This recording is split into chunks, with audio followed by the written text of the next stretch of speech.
श्री गुरुचरण कमलेभ्यो नमः। आज चतुर्थ स्कंद समाप्त हो गया। मनु महाराज ने शतरूपा से शादी कर ली और उनसे 3 कन्याएं और 2 पुत्र प्राप्त किए। ब्रह्मा जी की आज्ञा से वो सृष्टि को अपने वंश से बढ़ाना चाहे। तो हमने तृतीय स्कंद में, तीसरे स्कंद में कर्दम मुनि और देवहूति की शादी, उनसे 9 कन्याएं और कपिल देव का अवतार बता दिया। और कपिल देव ने जो अपनी माता के लिए जो उपदेश दिया वो भी बताया। अब चतुर्थ स्कंद में आकुति और प्रसूति, उत्तानपाद की कथा आती है। उत्तानपाद और प्रियव्रत 2 लड़के थे, 2 पुत्र हुए थे, उनमें उत्तानपाद की कथा आती है, प्रियव्रत की नहीं आती है। प्रसूति, आकुति की शादी रुचि प्रजापति से हुई। उसमें एक शर्त रखा, पुत्री का धर्म शर्त, कि पहला लड़का मेरी बेटी का होगा तो मैं ले लूंगा गोद, ऐसा शर्त देकर के शादी कराई। तो रुचि प्रजापति और आकुति से 2 बच्चे पैदा हुए। एक पुत्र जिसका नाम यज्ञ रखा, एक पुत्रिका जिसका नाम दक्षिणा रखा। दक्षिणा देते हैं ना यज्ञ करते समय, यज्ञ और दक्षिणा दोनों पैदा हुए रुचि प्रजापति और आकुति के गर्भ से। तो यज्ञ को ले लिया गोद मनु महाराज ने, रह गई दक्षिणा। ये तो कथा आ गई है, बाद में बताएंगे।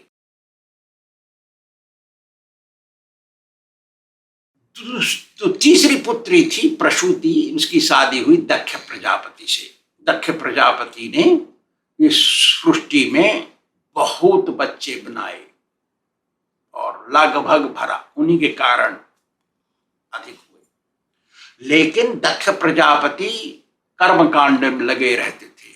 कर्मकांड जो करते हैं और जो कर्मकांड कराते हैं उनका दिल पत्थर जैसा, लोहे जैसा, स्टील जैसा कठोर हो जाता है और उनको घमंड होता है।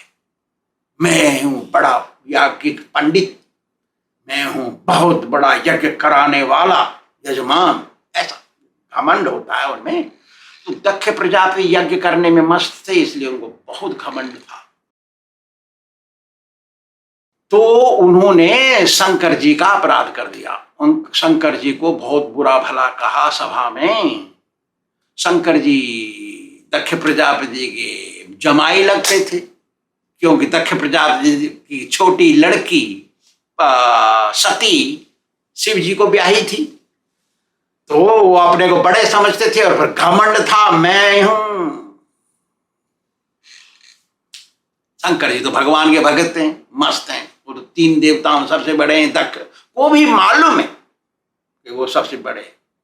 घमंडी को मालूम है भगवान रहते हैं भक्त के साथ, मालूम है, लेकिन फिर भी अपराध करता है। तो क्या हुआ, बहुत अपराध किया उसने और अपराध करने के कारण उसका सिर कट गया और बकरे का सिर लगा। बकरा किसको कहते हैं? बकरा कहते हैं जिसको घमंड होता है, मैं करके बोलता है, मैं, मेरा, तेरा, यही है, अहम ममेति, उसको कहते हैं बकरा। तो बकरे का सिर लग गया। फिर आगे क्या हुआ ना, आपस में शापाशापी हो गई, यज्ञ विध्वंस हो गया। धन मद, जिसके पास धन है उसका मद देखो, प्रभुता पाए काहि मद नाही। शिक्षा का मद, मैं PhD हूं, मैं डॉक्टर हूं, मैं इंजीनियर हूं, मेरी तनख्वाह इतनी है, देखो उसका घमंड। पहलवान हूं मैं बहुत शक्तिशाली हूं, देखो उसका घमंड। मैं तपस्या करने वाला तपस्वी हूं, देखो जटा लगा कर मार दौड़ा कर रखता है वो। इसलिए इससे घमंड होता है, घमंड ही और अपराध करता है भक्त के आगे और अंधा बना देता है। वो आदमी अंधा हो जाता है। अरे मालूम है दक्ष प्रजापति जी को शंकर जी कहाँ बैठे हैं? ब्रह्मा जी के पास, और वो नीचे खड़ा है, फिर भी वो अपराध कर रहा है। ऐसा है, अंधा हो जाता है मनुष्य। और भगवान के साथ, भक्त के साथ भगवान रहते हैं, और भक्त तो चुप रह जाता है, कुछ नहीं बोलता, अपराधी को सहन कर लेता है। लेकिन भगवान जो उसके साथ है वो सुन रहे हैं ना, वो क्षमा नहीं करते। आज नहीं तो कल, नहीं तो परसों, न 10 वर्ष में तुमको तो दंड जरूर देंगे वो। त्रिभिर्वर्षे त्रिभिर्मासे त्रिभिर्पक्षे त्रिभिर्दिने,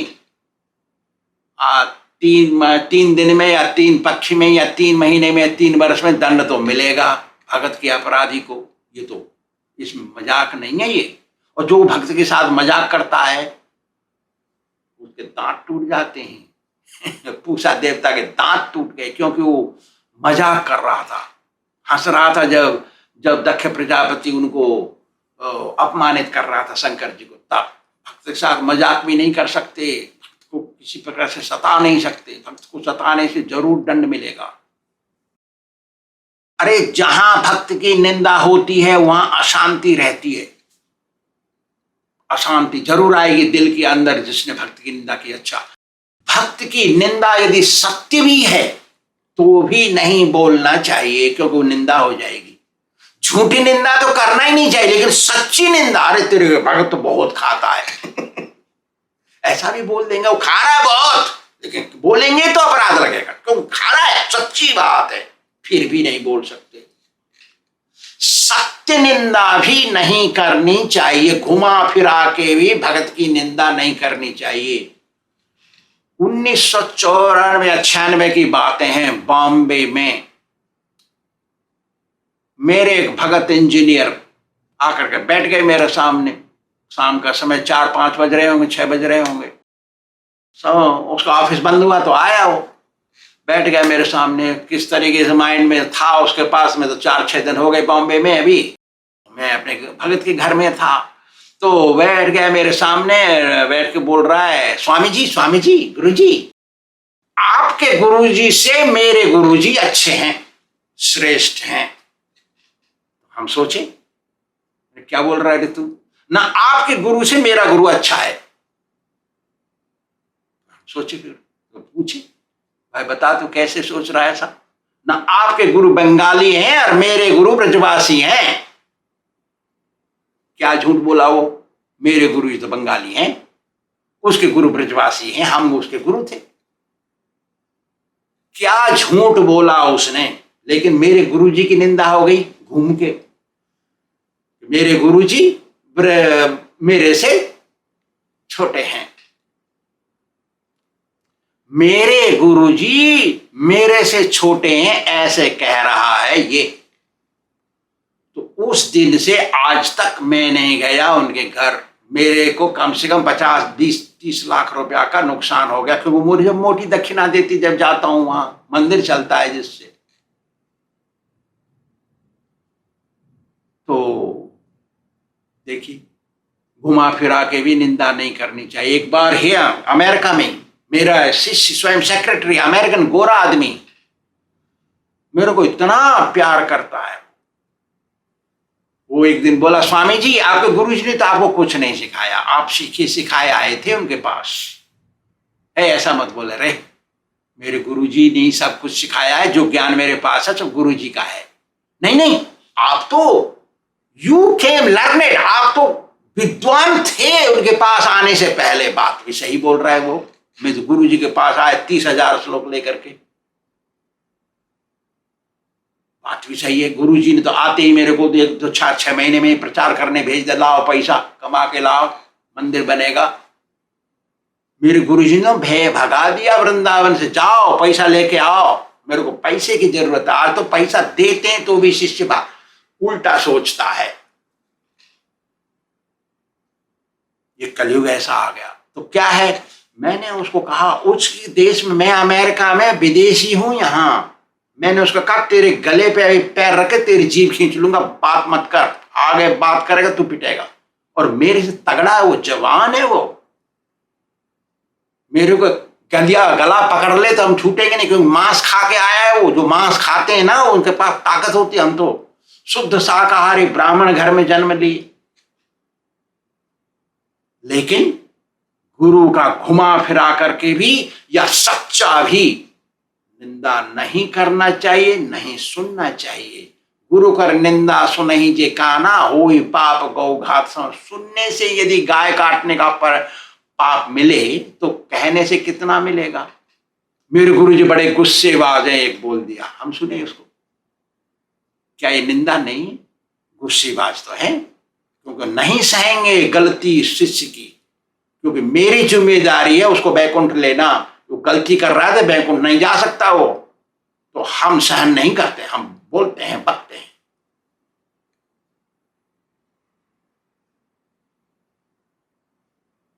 तो क्या एक क्रोध है गुरु जी का? तो क्रोध निंदा हो जाती है। गुरु जी की बुराई कभी घुमा फिरा के भी नहीं सुननी चाहिए। देखिए, दक्ष प्रजापति ने कहा ये शंकर ढोंगी है, ये स्मशान में रहता है, मुर्दों की राख को रमाता है, विभूति रमाता है, झूठा भजन करता है, ढोंग है इसका। क्या सच बात नहीं है? मुंडों की माला पहनता है, सर्पों को गले में हार बना रखा है। ये गलत बात है, वो तो सत्य बोल रहा था। उसका सिर कट गया और फिर बकरा का सिर लगाया। क्या यार, अरे ऑपरेशन करना ही है तो कम से कम दूसरे आदमी का सिर लगा दो ना। वो बकरा का क्यों?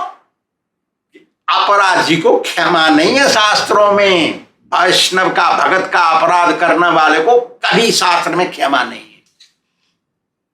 देखिए, और वो जब वो बक रहा था, दक्ष प्रजापति बुराई कर रहा था शंकर जी की, तो वो भग देवता वहां पर एक थे, पूषा देवता। पूषा देवता वहां पर थे और दांत में हंसने लगे, दांत दिखाए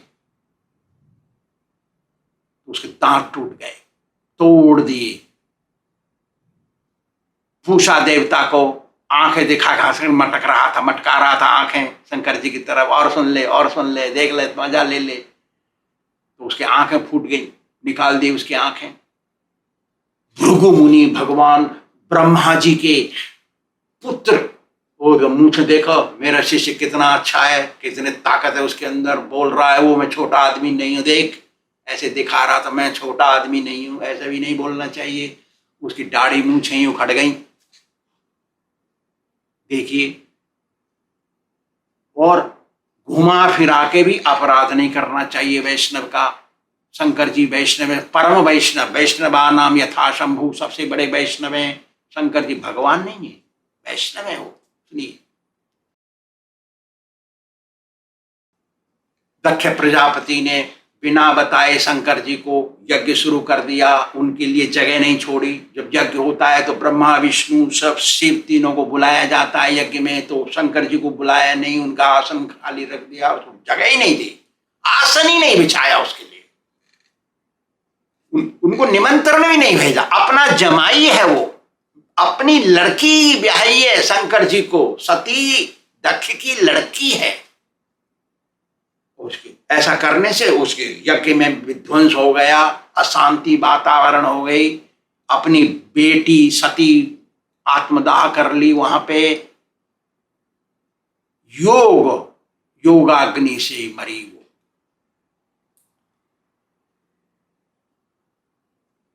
ऐसा वैष्णव कभी सुइसाइड नहीं करता, आत्महत्या नहीं करता वैष्णव, क्योंकि आत्महत्या करने वाला तो भूत बन जाता है। तो हमारे शास्त्रों में वैष्णव के लिए आत्महत्या नहीं लिखी है। वैष्णव को कभी भी कैसे भी सताना नहीं चाहिए, कभी भी उसकी बुराई नहीं करनी चाहिए, चाहे वो कुछ भी कर दे, चाहे वो सत्य किया है उसने, जैसे कहते हैं ना वो बहुत खा रहा है वैष्णव, क्या है बुराई हो गई, खा रहा है बहुत बात सही है, लेकिन बुराई हो गई ना, तो नहीं करनी चाहिए। गुरु जी जैसा कहते वैसा करना चाहिए। शिष्य को घुमा फिरा के नहीं सोचना चाहिए, गुरु जी के बारे में कभी कल्पना नहीं करनी चाहिए, हो सकता है ऐसा, हो सकता है मेरा गुरु इत्यादि। शंकर जी को भगवान नहीं मानना चाहिए, ये भी यहां पर बताया गया है। भृगु मुनि ने श्राप दे दिया शंकर जी के उपासकों को। शंकर जी को भगवान जो मानते हैं, शंकर जी उनसे गुस्सा हो जाते हैं, क्योंकि भगवान का असली भगत हैं वो, हम सब तो नकली हो सकते हैं। शंकर जी तो असली के भी असली हैं, वो तो भगत हैं, और उनको तुम भगवान बोलोगे तो उनको तो बहुत दुख होता है। किसी ईमानदार नागरिक को तुम कह दोगे तुम देश के राष्ट्रपति हो तो उसको दुख होगा ना। ऐसे ही है शंकर जी, शंकर जी को दुख होता है, फिर उधर भगवान को दुख होता है, तेरे के तो दूसरों को भगवान बोल रहा है, मुझे नहीं बोल रहा है, मैं तो भगवान हूं। तो दोनों का श्राप लगता है। शंकर जी को जो भगवान मानता है उनको दो तरह का श्राप लगता है। एक तो शंकर जी का श्राप जो क्षमा नहीं है उसके पास, एक भगवान का श्राप जो क्षमावान है, क्षमा कर देते हैं गलती को। शंकर जी के पास क्षमा नहीं है। शंकर जी परम भक्त हैं और परम भक्त को भगवान मान के पूजेंगे तो अपराध लगेगा। हम लोग भी शंकर जी की उपासना साल में एक बार करते हैं, दर्शन करने जाते हैं करते हैं, लेकिन उपासना एक बार व्रत करते हैं शिवरात्रि का, क्योंकि उस रात्रि में शंकर जी ने त्रिपुरासुर को मार गिराया। तो भगवान आए उसके पास, शंकर जी के पास, कहा तुमने बहुत बड़ा काम किया, इस रात्रि को जो उपवास रहेगा उसको वरदान मिलेगा मेरा।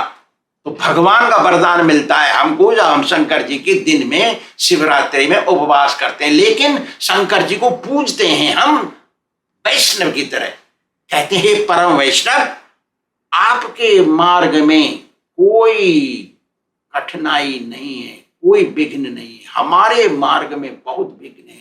हम भी भक्ति कर रहे हैं, आप भी भक्ति करते हैं, दोनों ही हम वैष्णव हैं, हमारे मार्ग में अनेक अड़चने हैं, आप देखिए थोड़ा।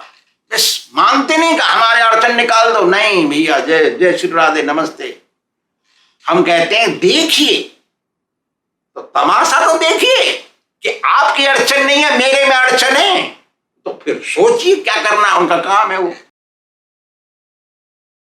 इसलिए वैष्णव लोग शिवरात्रि के दिन उपवास करते हैं, लेकिन भगवान को पूजन करते हैं, क्योंकि असली तो भगवान कन्हैया ही हैं, शंकर जी के, हमारे सबके। शंकर जी को भगवान बना के पूजने वाले को अपराध लगता है। नीति शास्त्र भी कहता है, शास्त्र कहता है सर्वाणि हंति सर्वाणि श्रेयांसी पुंसो महद अतिक्रमः। जो छोटे को बड़ा मान के पूजता है, जो ओछे को ऊंचा बना के पूजता है, जो श्रेष्ठ नहीं है उसको श्रेष्ठ समझ के पूजता है, हंति सर्वाणि श्रेयांसी, उसके सभी अच्छे दिन चले जाते हैं। ये तो शास्त्र कहता है। तो हम क्या करते हैं, शंकर जी को वैष्णव मान के पूजते हैं, भगवान मान के नहीं। तो भगवान स्वयं कह रहे हैं भागवत में, क्या कहते हैं, अहम ब्रह्मा च सर्वश्च, मैं ही ब्रह्मा हूं, मैं ही शंकर हूं। देखिए क्या कहते हैं, सर्व माने शंकर। अहम ब्रह्मा च सर्वश्च जगत कारणम, पर मैं ही कारण हूं सारी सृष्टि का। भगवान कह रहे हैं इस बात को, मैं ही भगवान हूं, कह रहे हैं आत्मेश्वर, मैं भगवान हूं, जगत सृष्टा, मैं ही सब कुछ हूं। उपद्रष्टा च स्वयं ध्रुव अविशेषण, भगवान ही आधार है, उनका नाम है कृष्ण कन्हैया। सृष्टि के इस परम कारण वही हैं, वही आदि करता है। वो ब्रह्मा शंकर बनते हैं, विष्णु बनते हैं, सबका पालन पोषण इत्यादि सब कुछ करते हैं।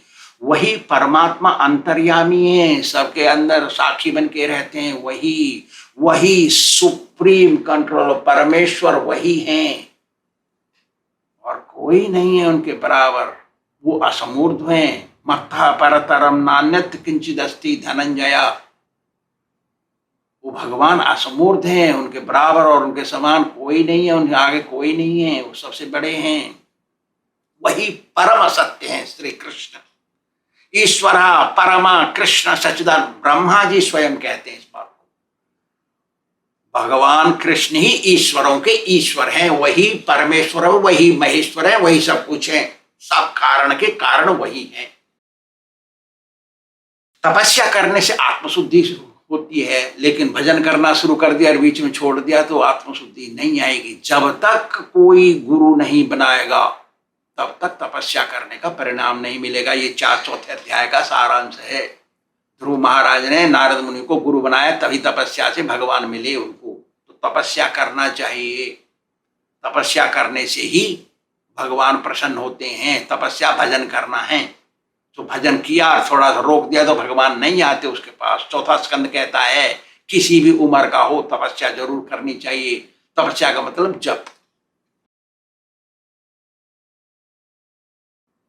ध्रुव महाराज को पश्चाताप हुआ, पछताए। यदि भक्ति करते समय हमको कोई भौतिक इच्छा है तो हम पछताएंगे बाद में। ध्रुव महाराज को भाई ध्रुव लोक की चिंता थी, इच्छा थी, इसलिए वो बहुत पछताए। वो कहे मैं हीरा लेने निकला लेकिन कांच लेके वापस आ गया। कांच, ग्लास, कांच का टुकड़ा। ध्रुव लोक कांच का टुकड़ा है मोक्ष के सामने। जब कोई भगत बन जाता है तो अकेला ही मोक्ष नहीं लेता, उसके पिता माता भी को मोक्ष मिल जाता है। आगे कहेंगे हम छठे स्कंद में किस किस को मोक्ष मिल जाता है। गृहस्थाश्रम में सारी जिंदगी नहीं बितानी चाहिए। जब बेटा बड़ा हो जाए तो बेटे को संभाल के सब कुछ चले आना चाहिए जंगल में भजन करने के लिए। आजकल जंगल आश्रम को कहते हैं। आश्रम में रहना चाहिए, घर की चिंता नहीं करनी चाहिए, कोई संबंध नहीं रखना चाहिए। जो लाल कपड़ा पहन लिया और साधु बन गया तो वो यदि घर से संबंध रखता है तो ढोंगी होता है। ऐसे आदमी के कभी सुनना नहीं चाहिए, उनको अलग रखना चाहिए। या तो ढोंग करे नहीं, करे तो आश्रम में रहे नहीं। घर से संबंध करना, गुरु जी को ठगना गलत बात है। गृहस्थ आश्रमियों का कर्म है 50%, आधा हिस्सा कमाई का भगवान को देना। हम तो 15% कहते हैं, 50 नहीं कहते, हम 15% दे दो भाई तुम। ये भी कलयुग में असंभव है, इसलिए हम चुप रहते हैं, किसी से कुछ नहीं कहते।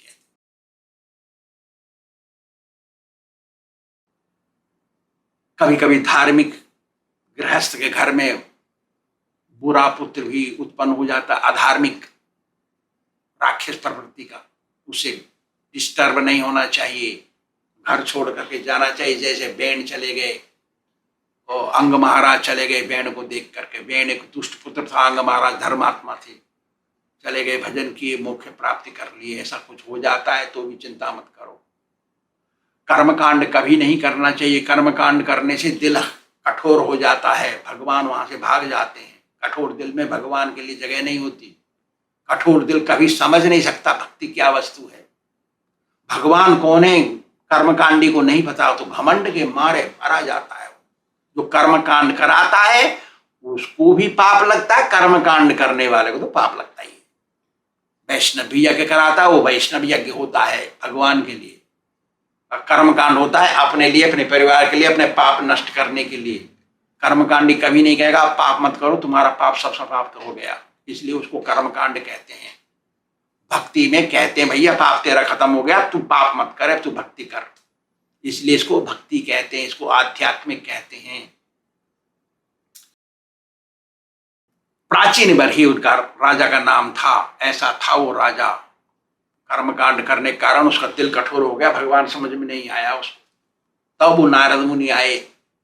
नारद मुनि मतलब साधु, साधु बिन बनाए हुए आते हैं आपके पास और वो ज्ञान देते हैं भगवान का सही ज्ञान। वही सही ज्ञान है, जो वैष्णव का ज्ञान है वही सही ज्ञान है। दूसरों का, साधुओं का ज्ञान ज्ञान नहीं है। वो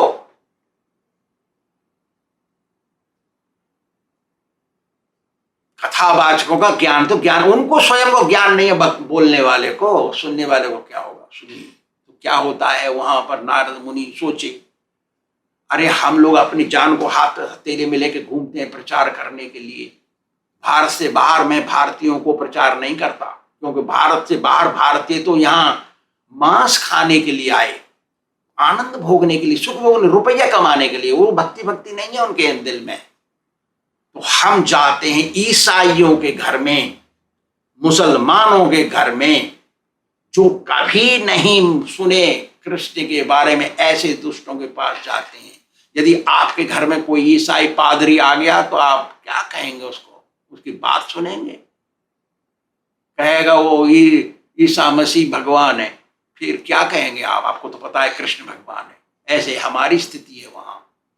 लेकिन हम जैसे नारद मुनि घुमा फिरा के बोलते हैं ना पुरंजन की बात, ऐसे घुमा फिरा के हम बोलते हैं उनको, पाप क्या वस्तु है, संसार क्या है, प्रकृति क्या है। क्या चीज है, कैसे चल रहा है संसार, यही बताते हैं। भगवान कृष्ण ऐसा नहीं बोलते हम शुरू शुरू में, जो वो थोड़ा समझ जाते हैं, सुनते हैं तो उनको माला पकड़ाते हैं। ये क्या है ना, ये है गुड लक। गुड लक माने सौभाग्य, असली भाग्य आएगा तुम्हारे पास, चमत्कार। भजन करो, हरे कृष्ण कृष्ण कृष्ण हरे हरे, हरे राम राम राम हरे हरे, ऐसा बोलना पड़ता है। ऐसे ही नारद मुनि ने बोला प्राचीन वर्ही को पुरंजन की बात,